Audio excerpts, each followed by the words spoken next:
Hello everyone, welcome back to Winsome Digital Platform of Winsome International School. Today we are going to start with the remaining portion of class 5th, chapter number 3, and the name of the chapter was plants. Our next topic is crops and agriculture. Crops और agriculture के बारे में बात करेंगे। Agriculture ऐसी branch है science की जो कि हमें क्रॉप प्रोडक्शन के बारे में बताती है। ठीक है, now plants are grown on a large scale to feed the entire population of a country. अब अगर मैं बात करूं हमारी कंट्री की पूरी पॉपुलेशन जो है वो किस पर डिपेंडेंट है? एग्रीकल्चर पे डिपेंड है ना। हम खाना जो मिल रहा है हमें कैसे हमें मिल रहा है? एग्रीकल्चर से मिल रहा है। तो लार्ज स्केल पर ग्रो करवाया जाता है क्रॉप्स को, बहुत बड़े बड़े एरियाज में ग्रो करवाया जाता है so that it can feed the population of entire country, यानी कि पूरी कंट्री की पॉपुलेशन को फीड किया जा सके। The practice of growing plants on a large scale is called agriculture. और ये प्रैक्टिस जिसमें जो क्रॉप्स हैं, प्लांट्स हैं, ठीक है, उन्हें लार्ज स्केल पर ग्रो करवाया जाता है, इसको बोला जाता है agriculture. Agriculture is the branch of science that deals with crop production on the large scale. यानी कि जब लार्ज स्केल पर बहुत बड़े बड़े एरियाज में, बहुत बड़े बड़े पीस ऑफ लैंड पर क्रॉप्स को प्रोड्यूस करवाया जाता है, that is called agriculture. Now the plant of one kind that are grown in a large quantities in a particular area or a region during a particular period are called crops. Crops क्या होते हैं? Crops वो plants होते हैं, the plants of one kind that are grown in a large quantity in a particular area or a region. That means एक type का कोई plant है, for example मैंने राइस जो है जो राइस है उस राइस के क्रॉप्स को मैं प्रोड्यूस करवा रही हूँ। ठीक है, तो क्या हुआ कि राइस को जैसे मैंने लार्ज क्वांटिटी में और एक पर्टिकुलर बहुत बड़े एरिया में मैंने क्या किया, ग्रो करवाया। ठीक है, तो उसको क्या बोला जाता है? क्रॉप। की राइस जो है वो क्रॉप्स हैं। ठीक है, व्हीट क्रॉप्स हो गए। ठीक है, तो अलग अलग टाइप के different types of crops are, अलग अलग टाइप के क्रॉप्स होते हैं, जैसे कि food grain crops. Fruit grain crops की बात करूं तो यानी कि जो हम लोग खाने में खाते हैं, wheat, rice, maize etcetera, all these are food grain crops. यानी कि लार्ज लैंड पर, बहुत लार्ज स्केल पर, बहुत ज्यादा क्वांटिटी में किसी पर्टिकुलर रीजन में, किसी पर्टिकुलर सीजन में उगाए जाते हैं। ठीक है, now vegetable and fruit crops. Vegetables और फ्रूट्स की अगर बात करें तो sugarcane, apple, orange, onion etcetera, ये सब क्या है? Vegetable and fruit crops. ठीक है, यानी कि वेजिटेबल सब्जी और जो फल होते हैं उनकी जो खेती होती है उसको बोला जाता है वेजिटेबल एंड फ्रूट क्रॉप्स, जैसे कि शुगर केन हो गया, एप्पल हो गया, ऑरेंज हो गया, अनियन हो गया एक्सेट्रा। ठीक है, नाउ ऑयल प्रोड्यूसिंग क्रॉप्स, ऐसे क्रॉप्स जो कि ऑयल प्रोड्यूस करते हैं, तेल को बनाते हैं। मस्टर्ड का हमें पता है ना, मस्टर्ड ऑयल हम घर पे भी यूज करते हैं, है ना। सनफ्लावर ऑयल, ठीक है, तो मस्टर्ड, सनफ्लावर, इनको ये जो क्रॉप्स है इनको किस लिए ग्रो कराया जाता है? ताकि जो ऑयल है वो हम प्रोड्यूस कर सके। ठीक है, now next is fibre crops. Fibre crops की अगर बात करें, आपने सुना होगा ना, सरसों का तेल है ना, सरसों का जो तेल होता है that is mustard oil only. ठीक है, नाउ देखो फाइबर क्रॉप्स की बात करें तो जूट, कॉटन, हम कपड़े पहनते हैं कॉटन के, हम जूट के बैग्स बनाते हैं, हम जूट के सैक्स, बोरियां बनाते हैं ना, तो ये सब किससे बनती है? जूट से, कॉटन से। फाइबर क्रॉप्स इसके लिए कौन से क्रॉप्स हो गए? ये फाइबर क्रॉप्स, यानी कि फाइबर जो बनाया जाता है वो इन क्रॉप से बनाया जाता है। Next is plantation crops. Plantation crops जैसे कि टी और कॉफी, ये सब होते हैं प्लांटेशन क्रॉप्स। तो बहुत इंपॉर्टेंट है, आपको ये अच्छे से लर्न करना है। क्या करना है लर्न? देखो, बात करें फूड ग्रेन क्रॉप्स के बारे में, जो कि क्या है? व्हीट, राइस, मेज, ये सब क्या है? फूड ग्रेन क्रॉप्स हैं। ठीक है, next is vegetable and fruit crops. Vegetable और फ्रूट क्रॉप्स कौन कौन से हो जाते हैं? Sugarcane, apple, orange, onion etcetera, ये सब क्या है? वेजिटेबल और फ्रूट क्रॉप्स। ठीक है, now oil producing crops. Oil producing crops वो होते हैं जिनसे हम ऑयल को प्रोड्यूस करते हैं, जैसे कि mustard, sunflower etcetera. Fibre crops कौन से होते हैं? Jute, cotton etcetera. ठीक है, next is plantation crops. Plantation crops कौन से होते हैं? टी, कॉफी, ये सारे क्या है? प्लांटेशन क्रॉप्स हैं। ठीक है, तो आपको समझ आ रहा होगा कि एक्चुअल में 5 टाइप्स के पढ़ रहे हो आप। कौन से 5 टाइप्स के पढ़ रहे हैं हम crops? First is food grain crops. Second was vegetable and fruit crops. Next was oil producing crops, fiber crops and plantation crops. ठीक है, next देखते हैं. Next is different crops. Wait a minute. Yes. Different crops are grown in different season. अलग अलग different types के crops को different seasons में grow किया जाता है. ठीक है, now फर्स्ट है हमारा rabi crops and second is kharif crops. Rabi crops क्या होते हैं? The crops which grow in winter season, जो कि विंटर सीजन में ग्रो करवाए जाते हैं, यानी कि सर्दी के मौसम में ग्रो करवाए जाते हैं। नवंबर से अप्रैल तक विंटर सीजन होता है ऑलमोस्ट, तब ये ग्रो करवाए जाते हैं। Are known as rabi crops. ऐसे क्रॉप्स को क्या बोला जाता है? राबी क्रॉप्स बोला जाता है। इसके एग्जाम्पल्स क्या है राबी क्रॉप्स के? देखते हैं। सी, व्हीट, रेडिश, कैबेज, मस्टर्ड, ग्राम, पी, ये सब क्या है? राबी क्रॉप्स है। दैट मीन्स इनको सर्दियों के मौसम में, विंटर सीजन में इनको ग्रो करवाया जाता है। ठीक है, now next, your next is rabi in Arabic means spring. राबी का मतलब होता है अरेबिक में, अरेबिक लैंग्वेज होती है ना, उसमें राबी का मतलब होता है स्प्रिंग सीजन। ठीक है, these crops are usually harvested in spring. देखो ग्रो कब करवाया इनको? ग्रो होते हैं ये नवंबर से अप्रैल के बीच में। ठीक है, फिर आता है स्प्रिंग सीजन। ठीक है, स्प्रिंग सीजन में इनको हार्वेस्ट किया जाता है, यानी कि इनकी हार्वेस्टिंग करी जाती है, इनको कट करा जाता है। ठीक है, now next is kharif crops. Kharif crops which are sown with the arrival of monsoon. जब मॉनसून अराइव होता है, जब मॉनसून आता है, स्टार्ट होता है मॉनसून सीजन, तब राबी क्रॉप्स को सो किया जाता है, यानी कि उनके जो बीज होते हैं वो डाले जाते हैं। And are grown in monsoon season. फिर मॉनसून सीजन में ग्रो होते हैं, यानी कि ऑलमोस्ट जून से लेके अक्टूबर में ये ग्रो होते हैं। ठीक है, यानी कि मॉनसून जब स्टार्ट हुआ तब क्या किया? इनके बीजों को सो किया गया। ठीक है, नाउ इनके सीड्स को सो किया जाता है।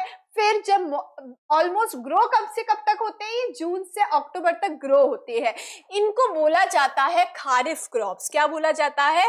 खारिफ क्रॉप्स बोला जाता है। ठीक है, now example rice, soybean, groundnut, maize etcetera. ये सब कब ग्रो होते हैं? कब ग्रो होते हैं ये सारे? ये खारिफ क्रॉप्स हैं, ये मॉनसून सीजन में ग्रो होते हैं। नाउ खारिफ इन अरेबिक मींस ऑटम। हमने देखा था अभी ऊपर कि राबी का मतलब होता है अरेबिक में स्प्रिंग। ठीक है, और राबी का मतलब होता है स्प्रिंग और खारिफ का मतलब होता है ऑटम सीजन। ठीक है, तो ऑटम सीजन कब होता है? ऑलमोस्ट अक्टूबर के बाद में आता है आपका ऑटम सीजन। ठीक है, तो अक्टूबर तक ये ग्रो हो जाते हैं। उसके बाद में आया ऑटम सीजन, यानी कि दिवाली के आसपास का जो सीजन होता है। These crops are usually harvested in autumn. Winter से पहले ऑटम आता है ना, उस टाइम पर इनको हार्वेस्ट किया जाता है। ठीक है, तो क्या हुआ? डिफरेंस ध्यान रखना है। राबी क्रॉप्स कब सो किए जाएंगे?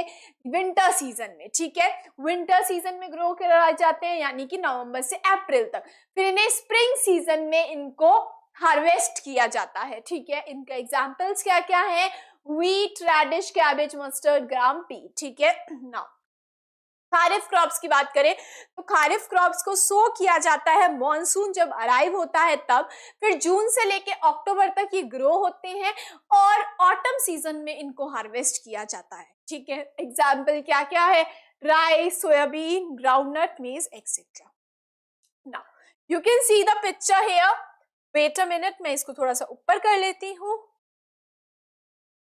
ठीक है, yes, now you can see the picture more clearly. इधर देखेंगे खारिफ क्रॉप का एग्जाम्पल है पैडी, दैट इज राइस, मेज, बाजरा, एंड ज्वार। ये सब किसके एग्जाम्पल है? खारिफ क्रॉप के एग्जाम्पल है, यानी कि आप सोच सकते हो कि मॉनसून में जो ग्रो करवाए जाते हैं वो। ठीक है, राबी क्रॉप्स कब ग्रो करवाए जाते हैं? विंटर में, और स्प्रिंग में इनको हार्वेस्ट किया जाता है, जैसे कि व्हीट, बार्ले, पीस एंड ग्राम। ठीक है, जमे भी देख सकते हो आप। आइए नेक्स्ट पर चलते। Next is stages of agriculture. Agriculture की स्टेजेस देखते हैं। देखो, जब एग्रीकल्चर करते हैं तब वेरियस स्टेजेस होती है। ठीक है, जैसे कि the various stages of agriculture are as follows. First जो स्टेज वो होती है प्लोइंग, यानी कि अब मुझे क्रॉप प्रोडक्शन करवाना है, मुझे कोई पर्टिकुलर क्रॉप है, फॉर एग्जांपल मुझे पैडी है, उसको मुझे ग्रो करवाना है, मॉनसून सीजन शुरू होने वाला है, तो मैं क्या करूंगी? Paddy is a kharif crop, यानी कि मॉनसून अराइव जब होगा, मॉनसून स्टार्ट ही होगा, तब मैं क्या करूंगी? सीड्स को सो करूंगी। अब मैं शुरू कैसे करूंगी? आइए देखते हैं। प्लोइंग की बात करते हैं। फर्स्ट स्टेप है प्लोइंग। क्या होता है प्लोइंग में? द सीड्स आर प्लांटेड, यानी कि अब मैं सीड्स को प्लांट करूंगी, सीड्स को मिट्टी में डालूंगी। The soil over the entire field has to be loosen. देखो क्या करा जाता है? This is called ploughing. Ploughing actual में है क्या? प्लोइंग इज द प्रोसेस जिसमें जो मिट्टी होती है ना, फॉर एग्जाम्पल मेरा बहुत बड़ा फार्म है, ठीक है, बहुत बड़ा खेत है मेरा, अब मुझे वहां पर मुझे क्रॉप प्रोडक्शन करवाना है, तो फर्स्ट स्टेप में क्या करूंगी? मैं पहले मिट्टी में प्लोइंग करवाऊंगी। प्लोइंग जो होता है, ये प्रोसेस होता है, पिक्चर में दिख रहा है, क्या कर रहे हैं? मिट्टी को लूज कर रहे हैं। ठीक है, now is manually done by a manual plow। या तो मैनुअल प्लो होती है, एक टूल होता है जिसको यूज करके हम ऐसे मिट्टी को क्या कर सकते हैं? लूज कर सकते हैं। अदरवाइज और a mechanical plough by using a tractor. जैसे ट्रैक्टर आपको दिख रहा है यहाँ पे, दिस इज अ ट्रैक्टर। ठीक है, और ट्रैक्टर के पीछे जब आप देखोगे, ये आपका ट्रैक्टर है। ठीक है, ट्रैक्टर के पीछे देखो यहाँ पे क्या लगे हुए हैं? प्लो लगे हुए हैं, है ना? प्लो मैकेनिकल प्लो लगा हुआ है पीछे, है ना, जिसकी वजह से क्या हो रहा है? मिट्टी जो है हमारी वो लूज हो रही है। ठीक है, तो पहले क्या करवाना होगा? फर्स्ट स्टेप आपका होगा प्लोइंग। प्लोइंग में क्या होगा? Before the seeds are planted, यानी कि सीड्स को मिट्टी में डालने से पहले ये स्टेप करवाया जाएगा। ठीक है, क्या करेंगे इस स्टेप में? जो पूरे फील्ड जो हमारा है, ठीक है, जो भी हमारा फील्ड है जिसमें मुझे क्रॉप प्रोडक्शन करवाना है, उस फील्ड में मैं पहले सॉइल को लूज करूंगी, यानी कि इसको हिंदी में बोला जाता है खेत जोतना। ठीक है, आप पिक्चर देख सकते हो, ठीक है, खेत जोतना। ठीक है, तो पहले सीड्स को प्लांट करने से पहले, सीड्स को फील्ड में डालने से पहले, मिट्टी में डालने से पहले क्या करेंगे? प्लोइंग करेंगे। प्लोइंग में क्या होगा? मिट्टी को जोता जाएगा, यानी कि मिट्टी को लूज करा जाएगा। ठीक है, now this is called ploughing, इसको प्लोइंग बोला जाता है। It is manually done. Manual plough से होता है। ठीक है, और मैकेनिकल प्लो जो कि ट्रैक्टर में लगी हुई होती है, आप यूज देख सकते हो, उससे भी हम करवा सकते हैं प्लोइंग में। ठीक है, नेक्स्ट देखते हैं। Now next is adding manure and fertilisers. देखो क्या होता है? Adding manure and fertilisers. Fertiliser और मेन्योर जो होते हैं वो ऐड करा जाता है सॉइल में। It is done to increase the fertility of the soil. Fertility जो है सॉइल को और अच्छा उपजाऊ बनाने के लिए, ठीक है, सॉइल को और ज्यादा उपजाऊ बनाने के लिए, उसमें सारे न्यूट्रिएंट्स हो, हमारे जो क्रॉप्स हैं वो बहुत अच्छे ग्रो हो, इसके लिए मेन्योर और फर्टिलाइजर्स को डाला जाता है मिट्टी में। ठीक है, इससे क्या होता है? फर्टिलिटी इंक्रीज होती है। ठीक है, सेकंड स्टेप है हमारा मेन्योर्स लाइक काउ डंग, जैसे कि मेन्योर हो गई, ठीक है, खाद हो गई, जैसे कि काउ डंग जो होती है, और chemical fertilisers like super phosphate and urea are added to the soil. क्या करा जाता है? मेन्योर जैसे कि काउ डंग और फर्टिलाइजर्स जैसे कि सुपर फॉस्फेट और यूरिया, इनको ऐड करा जाता है मिट्टी में to make it rich in minerals, जिससे क्या हो, हमारी मिट्टी जो है मिनरल्स में रिच हो। Now it is safer to use manure instead of chemical fertilisers. ये ज्यादा सेफ क्या है कि मैन्योर को यूज करा जाए केमिकल फर्टिलाइजर्स की जगह। क्यों? बिकॉज केमिकल फर्टिलाइजर्स क्या होते हैं, बेटर नहीं होते। केमिकल फर्टिलाइजर्स में केमिकल्स हैं, ठीक है, जो कि हमारे नेचर के लिए भी अच्छे नहीं है, और फिर अगर हम वो क्रॉप्स खा रहे हैं जो कि फर्टिलाइजर्स में ग्रो करे हुए हैं, वो हमारे लिए भी अच्छे नहीं है, हमारी हेल्थ के लिए भी अच्छे नहीं है, ठीक है। तो बेटर है कि फर्टिलाइजर्स को कम से कम यूज करा जाए, खाद यानी कि जैसे कि नेचुरल मैन्योर जो है उसको यूज करा जाए, because it is healthy for nature also and for us also, ठीक है। नाउ पिक्चर में आप देख सकते हो, this person is adding manure to the field, है ना, फील्ड जो है उसमें मैन्योर को ऐड कर रहे हैं ताकि फर्टिलिटी बढ़ाई जा सके सॉइल की। ये सब कुछ सीड को प्लांट करने से पहले होगा। सीड अभी डाला नहीं है मिट्टी में, अब डालेंगे इसके बाद में, ठीक है। Next is sowing. सोइंग क्या होगा, सीड्स को डालना। Now only healthy seeds are selected to be Son.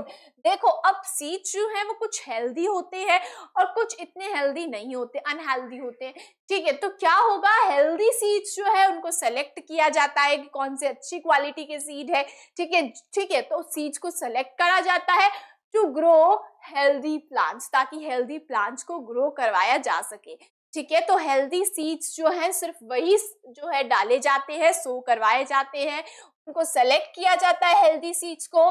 Seeds are to be spaced properly while sowing, they should not be sown too deep in the soil.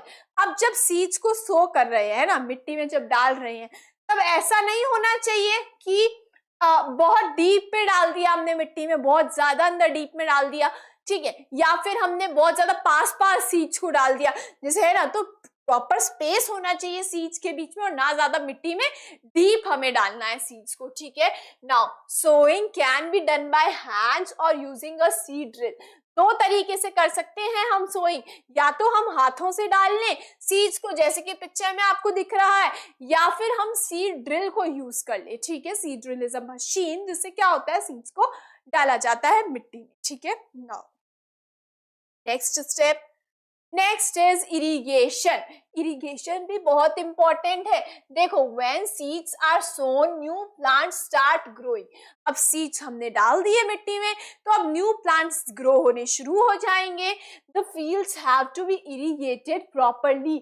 अब field को, जो हमारी जो field है यानी कि जो जगह है, वहां पर अच्छे से प्रॉपरली इरिगेशन भी तो होना चाहिए, पानी भी तो मिलना चाहिए हमारे जो क्रॉप्स है ना, तो प्रॉपर इरिगेशन भी होना चाहिए, ठीक है। Now proper irrigation means the right amount of water at the right time, यानी कि सही टाइम पर सही अमाउंट ऑफ वाटर मिलना बहुत जरूरी है हमारे प्लांट्स को, हमारे क्रॉप्स को, ठीक है। तो प्रॉपर इरिगेशन बहुत इंपॉर्टेंट है।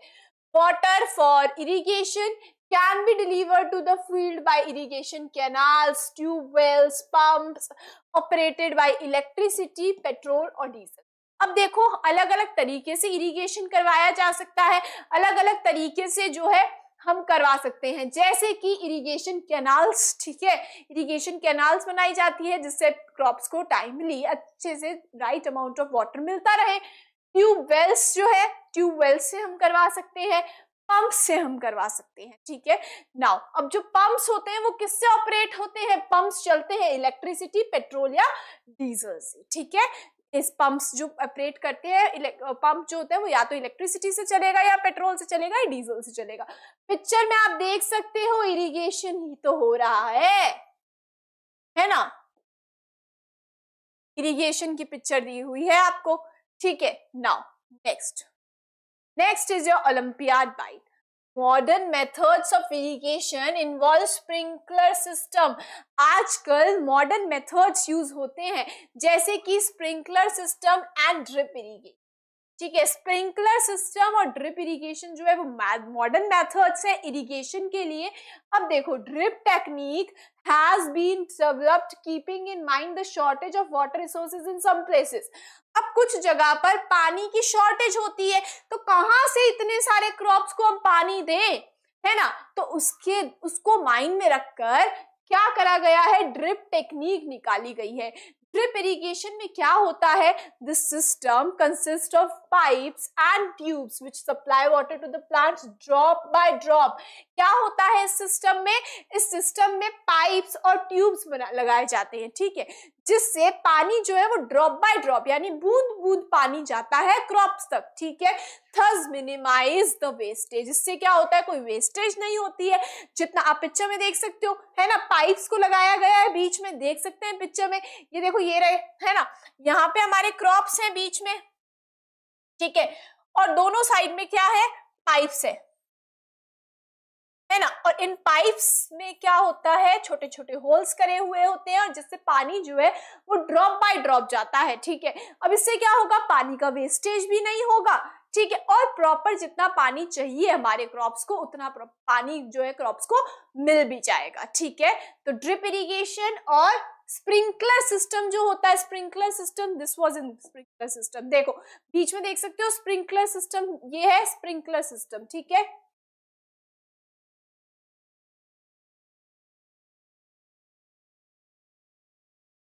ठीक है, तो स्प्रिंकलर सिस्टम में थोड़ा तो पानी वेस्टेज होता है, but the best is drip irrigation, ठीक है।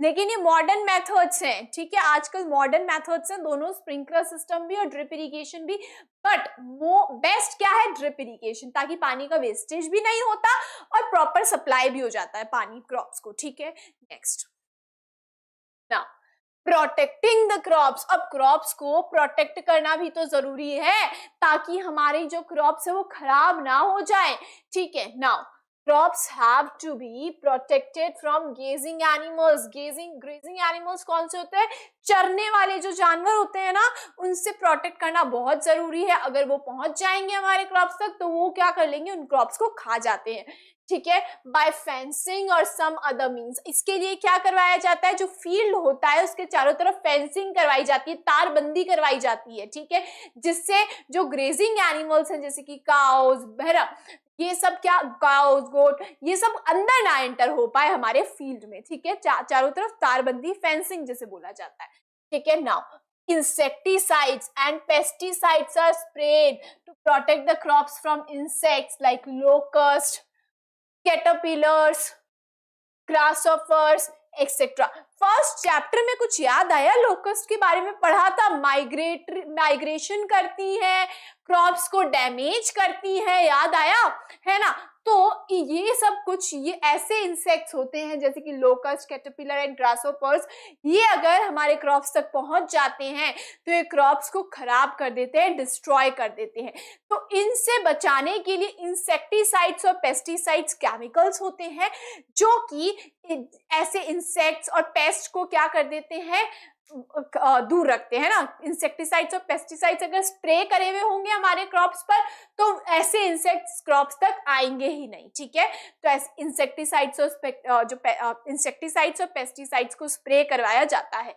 Now paste like rats and moles, और जैसे कि पेस्ट हो गए जैसे कि रैट्स हो गए, चूहे, मोल्स हो गए, ये भी ना पहुंच पाए हमारे क्रॉप्स तक और क्रॉप्स को डैमेज ना करे, इसके लिए इंसेक्टिसाइड्स और पेस्टिसाइड्स को स्प्रे करते हैं। इंसेक्टिसाइड्स इंसेक्ट के लिए होते हैं, पेस्टिसाइड्स पेस्ट के लिए होते हैं। It is better to use pesticides and insecticides made from plants such as neem rather than using chemical ones. अब देखो जो पेस्टिसाइड्स और इंसेक्टिसाइड्स होते हैं ना, ये केमिकल्स से भी बने हुए आते हैं और कुछ प्लांट्स जैसे कि नीम से भी बने हुए आते हैं। तो बेटर क्या है यूज करना, अगेन वही बात की केमिकल्स होंगे, केमिकल्स का यूज करेंगे, नेचर के लिए भी सही नहीं है, हमारे लिए भी सही नहीं है, ठीक है, because at the end human he consume करेंगे उन क्रॉप्स को, है ना, क्रॉप प्रोडक्शन को। तो इसलिए बोला जाता है कि नेचुरल जो इंसेक्टिसाइड्स है, पेस्टिसाइड्स है, जो कि नीम से बने हुए होते हैं, नीम है ना, नीम से बने हुए हैं, उनको यूज करा जाए रादर देन यूजिंग केमिकल और इंसेक्टिसाइड्स एंड पेस्टिसाइड्स, ठीक है। Now weeds that grow with the main crop should be pulled out from the field as they compete with the main crop for nutrients. अब क्या होता है, हमारे जो crops हमने प्रोड्यूस करवाए, हमने हमारे फील्ड में क्रॉप्स प्रोड्यूस करवाए, उन क्रॉप्स के बीच में कई बार क्या होता है, वीड्स ग्रो होने लग जाते हैं, अनवांटेड प्लांट्स होते हैं वीड्स. ठीक है, वीड्स क्या होते हैं, weeds unwanted plants that grow with the main plant.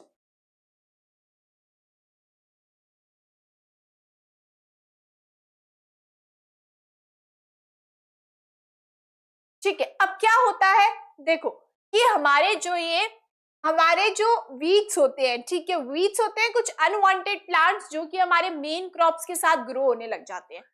अब हमारे मेन क्रॉप्स ग्रो हो रहे हैं, उनके पास वीड्स ग्रो हो रहे हैं, तो वीड्स अगर ग्रो होंगे तो वो भी तो न्यूट्रिएंट्स चाहिए उनको भी, तो वो भी न्यूट्रिएंट्स मांगेंगे सॉइल से. तो अब सॉइल में क्या होगा, कंपटीशन होगा. वीड्स कहेंगे मुझे न्यूट्रिएंट्स चाहिए और हमारा मेन क्रॉप कहेगा मुझे न्यूट्रिएंट्स चाहिए, और वीड्स तो हमें वैसे भी अनवांटेड है.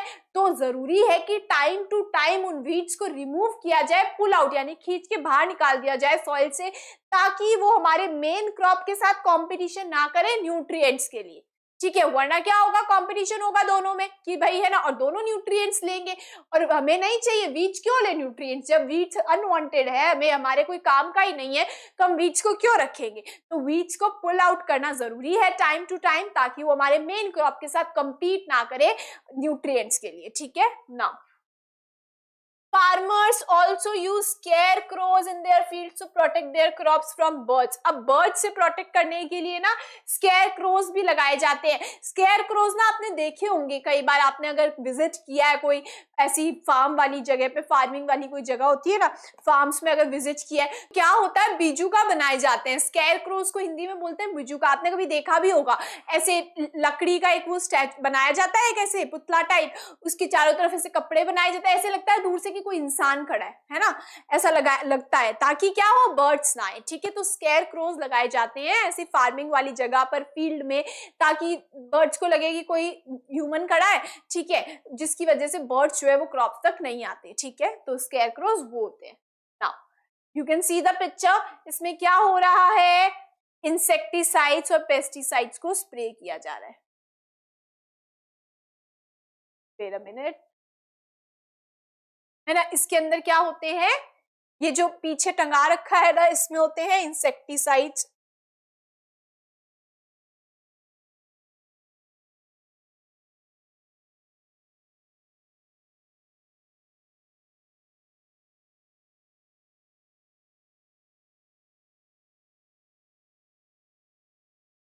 ये जो पीछे ये जो है ना कंटेनर, इस कंटेनर में होते हैं इंसेक्टिसाइड या पेस्टिसाइड्स, और इसे इनको स्प्रे किया जाता है क्रॉप्स पर. ठीक है, नाउ नेक्स्ट देखते हैं. Next is harvesting. अब देखो हार्वेस्टिंग जो है वो क्या है, the crops are mature, as the crop matures, यानी अब क्रॉप्स हो गए मेच्योर. ठीक है, अब क्या करा जाएगा, हार्वेस्ट किया जाएगा. They are ready to be cut down, अब उन्हें कट करा जाएगा बिकॉज दे आर मेच्योर, है ना. Now this is called harvesting, और इस स्टेप को बोला जाता है harvesting. A particular part of the plant like fruits, example apple, entire plant, example sugarcane, flowers, example jasmine, seeds and stems, example rice, wheat, etc. और roots, example sweet potato are harvested. अब देखो क्या होता है, जैसे जो हमारे crops है वो मेच्योर हो गए, तो अब उनको हार्वेस्ट किया जाएगा, यानी कि कट डाउन करा जाएगा. ठीक है, अब क्या है, देखो a particular part of the plant. अब कई बार तो क्या होता है, किसी पर्टिकुलर पार्ट को हार्वेस्ट किया जाता है, कई बार पूरे के पूरे प्लांट को हार्वेस्ट कर दिया जाता है. अब जैसे हमें चाहिए फ्रूट्स, हमें फ्रूट्स चाहिए, तो फ्रूट्स में क्या करते हैं, एप्पल हो गया, है ना, तो क्या करते हैं, एप्पल को हार्वेस्ट कर लेते हैं. ठीक है, now entire plant, sugarcane का एंटायर प्लांट हार्वेस्ट कर दिया जाता है, पूरे प्लांट को कट डाउन कर दिया जाता है. फ्लावर्स जैसे कि जैस्मीन, फ्लावर्स हो गए, जैस्मीन तो सिर्फ फ्लावर्स जो होते हैं उनको हार्वेस्ट करेंगे, ठीक है। और सीड्स और स्टेम जैसे कि राइस और व्हीट, इनमें क्या होता है, सिर्फ सीड्स और स्टेम को ही हार्वेस्ट किया जाता है, कट डाउन किया जाता है। रूट्स की बात करें तो स्वीट पोटैटो, स्वीट पोटैटो क्या है, रूट है, पोटैटो इज अ स्टेम, ध्यान रखेंगे, potato is a stem but sweet potato is a root. तो स्वीट पोटैटो में क्या होता है, रूट्स जो होती है उनको हार्वेस्ट किया जाता है, उनको कट किया जाता है, ठीक है। Now harvesting is done by hand, या तो हाथ से करी जाती है, यानी कि हाथ से ऐसे जो होते हैं कट डाउन कर लिया जाता है, ठीक है। अदरवाइज सिकल को यूज करके भी करा जाता है। You can C in this picture, ये क्या है, सिकल है, इट इज अ टूल, है ना। सिकल क्या होता है, ये टूल होता है जिससे हार्वेस्टिंग करी जाती है, कट डाउन करा जाता है क्रॉप्स को। पिक्चर में आप देख सकते हो, है ना, ये व्हीट है, ठीक है, और व्हीट को क्या कर रहे हैं, ऐसे कट डाउन कर रहे हैं, हार्वेस्ट कर रहे हैं using a tool that is known as sickle, ठीक है। और by using a machine called harvester, एक मशीन भी होती है, जैसे कि उस मशीन है उसका नाम है हार्वेस्टर, उसको भी यूज करके हार्वेस्ट किया जाता है, क्रॉप्स को कट डाउन करा जाता है। या तो हाथ से मैनुअली करा जाता है by hands, by using sickle also we can harvest the crops, or by using harvester also, ठीक है, we can harvest, we can cut down the crops, ठीक है। तो पिक्चर में भी आप देख सकते हो। Next now see threshing and winnowing, next हमारा जो प्रोसेस होता है वो होता है थ्रेशिंग एंड विनोइंग। क्या होता है थ्रेशिंग और विनोइंग में, देखो, after crops are collected, grains are separated from the stalks by beating the stems against a hard surface called threshing. Threshing क्या होता है कि जब अब क्रॉप्स को भाई हार्वेस्ट कर लिया, ठीक है, कट डाउन कर लिया क्रॉप्स को, अब क्या होगा, उनको कलेक्ट किया जाएगा, उनके जो ग्रेन्स हैं जैसे कि व्हीट हो गया, है ना, मेज हो गया, इनके ग्रेन्स होते हैं, इन ग्रेन्स को स्टॉक से अलग किया जाता है, यानी कि स्टेम जो होती है उससे अलग किया जाता है, ठीक है। तो अब कैसे अलग करते हैं, by hitting it against a hard surface. Picture देख रहे हो आप, देखो ये रहे, है ना, तो यहाँ पे क्या हो रहा है इस पिक्चर में, threshing, this is called threshing, ठीक है। अब इसमें क्या होगा कि जो आपके अब इसमें क्या करते हैं, जो स्टेम्स होती है ना उनको ऐसे हार्ड सरफेस के अगेंस्ट ऐसे बीट करा जाता है, मारा जाता है ना, ऐसे बीट करते हैं, जिससे क्या होता है, जो ग्रेन्स होते हैं वो अलग हो जाते हैं स्टॉक से, ठीक है। Now this is also done by a machine called thresher. Picture देख रहे हो, दिस इज थ्रेशर। थ्रेशर क्या होता है, एक मशीन होती है जिससे थ्रेशिंग भी करी जाती है, ठीक है। या तो ऐसे मैनुअली हिट करके हार्ड सरफेस के अगेंस्ट हिट करके थ्रेशिंग करी जाती है, या फिर थ्रेशर को यूज किया जाता है, यानी कि थ्रेशर मशीन को यूज करते हैं ताकि जो ग्रेन्स हैं उनको स्टॉक से, स्टेम से अलग किया जा सके। क्या होता है, the separation of grains from the chaff is called winnowing. अब जो चाफ होता है, चाफ क्या होता है, अनवांटेड जो भी ग्रेन्स के साथ छोटे छोटे पार्टिकल्स आ जाते हैं, ठीक है, जो कि थोड़े लाइट होते हैं वेट में, ठीक है, अब लेकिन वो क्या होता है, बहुत अनवांटेड होते हैं, ठीक है, हस्क होती है, एक टाइप की हस्क होती है, ठीक है। तो husk and chaff are same, ठीक है। तो अब इस चाफ से आप, या फिर आप बोल सकते हो हस्क से, जो ग्रेन्स है उनको भी तो अलग करना जरूरी है, तो उस प्रोसेस को बोला जाता है winnowing. It is done by letting the grains fall against the breeze, यानी कि हवा चल रही है, पिक्चर देख रहे हो, this is the process of winnowing. अब देखो इसमें क्या हो रहा है कि भाई ब्रीज चल रही है, हवा चल रही है, ठीक है, तो हवा के क्या हो रहा है, हवा के साथ साथ ऐसे ऊपर से जब ग्रेन्स को गिरा रहे हैं ना, तो क्या होता है, ग्रेन्स तो यहाँ पे गिर जाते हैं, लेकिन चाफ क्या होता है, बहुत ज्यादा हल्का होता है, बहुत ज्यादा लाइट होता है, तो वो हवा के साथ आगे उड़ जाता है, ठीक है। Now This forms two clear separate heaps. इससे two clear separate heaps बन जाती है. One consists of the grain and the other one consists of the chaff. क्या होता है कि अब जो grains है वो तो क्या है, heavy है weight में, तो वो तो direct floor पर यहाँ पे गिर जाएंगे. chaff बहुत light होता है weight में, तो उसकी वो हवा के साथ आगे की तरफ उड़ जाता है, ठीक है। So this is how the process of winnowing is done, और grains को chaff से अलग किया जाता है. आइए next देखते हैं. नाउ नेक्स्ट है स्टोरिंग. स्टोर करना भी तो जरूरी है, स्टोर भी तो करना जरूरी अब है, तो क्या करेंगे हम, स्टोर कैसे करेंगे, देखो, flowers, fruits, vegetables cannot be stored for long and they have to be quickly transported to the market. क्या होता है, जैसे कि फ्लावर्स हो गए, फ्रूट्स हो गए, वेजिटेबल्स हो गए, इनको ज्यादा टाइम के लिए स्टोर नहीं करा जा सकता, ठीक है, ज्यादा टाइम के लिए स्टोर नहीं रख कर सकते, बिकॉज फिर ये फ्रेश नहीं रहेंगे, है ना, सड़ जाएंगे, ठीक है। तो इनको क्या करते हैं कि इनको क्विकली ट्रांसपोर्ट कर दिया जाता है मार्केट में, यानी कि मार्केट में बेच दिया जाता है और सेल कर दिया जाता है, बेच दिया जाता है। बिकॉज अगर इनको स्टोर करते हैं तो क्या होता है, काफी टाइम के लिए अगर स्टोर कर दिया जाए तो वो क्या हो जाते हैं, सड़ जाते हैं, ठीक है। Now cereals, pulses can be stored if they are stored in a dry and clean container। अब सीरियल्स हो गए, पल्सेस हो गई, इनको स्टोर किया जा सकता है अगर ड्राई और क्लीन कंटेनर्स को यूज करा जाए तो हम कर सकते हैं इनको स्टोर, ठीक है। Now most of the grains are used as food and some are kept as seeds to be planted for the next season। most of the grains जो होते हैं उनको खाने के लिए यूज कर लिया जाता है, जैसे कि राइस, व्हीट, ठीक है, मेज, इनको क्या कर लिया जाता है, खाने के लिए एज अ फूड यूज कर लिया जाता है, और कुछ को सीड्स की तरह नेक्स्ट सीजन में प्लांट करने के लिए रख लिया जाता है। But these grains should be again protected from insects and pests। अब इन ग्रेन्स को जिनको हमने स्टोर करा है उनको भी जरूरी है कि इंसेक्ट्स और पेस्ट जो है उनसे प्रोटेक्ट करके रखा जाए, अदरवाइज इनमें भी क्या होंगे, इंसेक्ट्स और पेस्ट एंटर हो जाएंगे और इनको भी डिस्ट्रॉय कर देंगे। For this, they are sometimes fumigated and stored in silos or jute bags or metallic bins। अब क्या किया जाता है इसके लिए, इनको फ्यूमिगेट कराया जाता है और इनको सिलोज में या फिर जूट बैग्स में या फिर मेटेलिक बिन्स में, आप पिक्चर में देख सकते हो, ये है जूट बैग और ये है मेटेलिक बिन, इसमें क्या करा जाता है, इनको स्टोर किया जाता है, ठीक है, ठीक है। तो फ्यूमिगेट का मतलब होता है कि केमिकल्स जो होते हैं वो स्प्रे किए जाते हैं, ठीक है, यानी कि ऐसे केमिकल, जैसे हमने इंसेक्टिसाइड्स और पेस्टिसाइड्स को स्प्रे किया था क्रॉप्स पर, वैसे कुछ केमिकल्स जो होते हैं उनको स्प्रे किया जाता है, दैट मींस फ्यूमिगेट किया जाता है, और उसके बाद में इन ग्रेन्स को स्टोर कर कर रखा जाता है या तो सिलोज में या फिर जूट बैग्स में या फिर मेटेलिक बिन्स में, ताकि इनमें पेस्ट और इंसेक्ट्स एंटर ना हो पाए, ठीक है।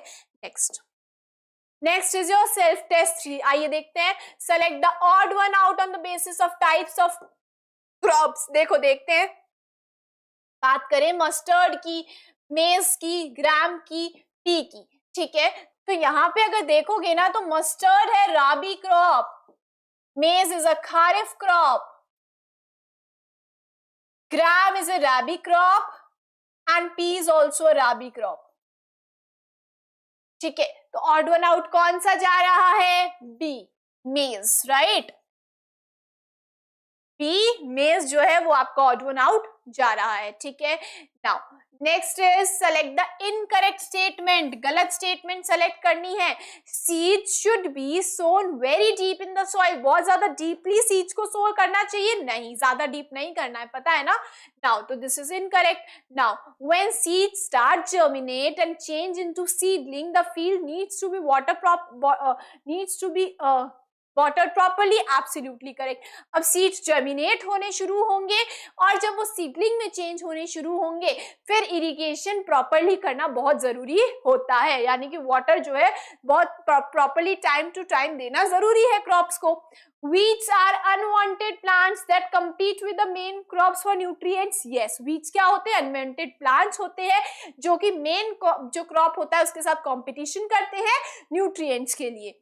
Superphosphate is a chemical fertilizer that helps to enrich the soil in nutrients। Yes, superphosphate एक chemical fertilizer है जो क्या करता है, हमारी जो soil है उसको और fertile बनाता है। Incorrect statement पूछी थी, आंसर तो A ही जाएगा ना, है ना। Incorrect, गलत statement कौन सी है आपकी, A। Now, next question. Next is separating the grain from the chaff can be done by। grain को stalk से अगर अलग कर रहे हैं, separating the grains from the stalk is threshing, ठीक है, वो होता है threshing। लेकिन अगर काफ यानी कि हस्क से अलग कर रहे हैं ग्रेन्स को, that is winnowing process, see जाएगा answer. Yes, refer to the given picture, which of the following agriculture practice is done by the person। person क्या कर रहा है, देखो if you will see ना तो यहाँ पे he is using a sickle। Sickle को यूज कर रहा है ये person, and sickle is used for harvesting. Sickle को किस लिए यूज करा जाता है? हार्वेस्टिंग करने के लिए, क्रॉप्स को हार्वेस्ट करने के लिए, है ना, यानी कि क्रॉप्स को कट करने के लिए। ठीक है, तो आंसर कौन सा जाएगा आपका? बी, है ना। जो पर्सन है इस पिक्चर में, he is doing harvesting process. ठीक है, next, Which of the following is used to store grains? Grains को स्टोर करने के लिए क्या यूज करा जा सकता है? जूट बैग्स यूज कर सकते हैं, सिलोस कर सकते हैं, मेटालिक बिन्स यूज कर सकते हैं। डी, ऑल ऑफ दीज चला जाएगा answer. Yes, okay. So this was all about today's class. In the next video lecture, we will start with a new topic. Till then, keep learning with us. Thank you so much.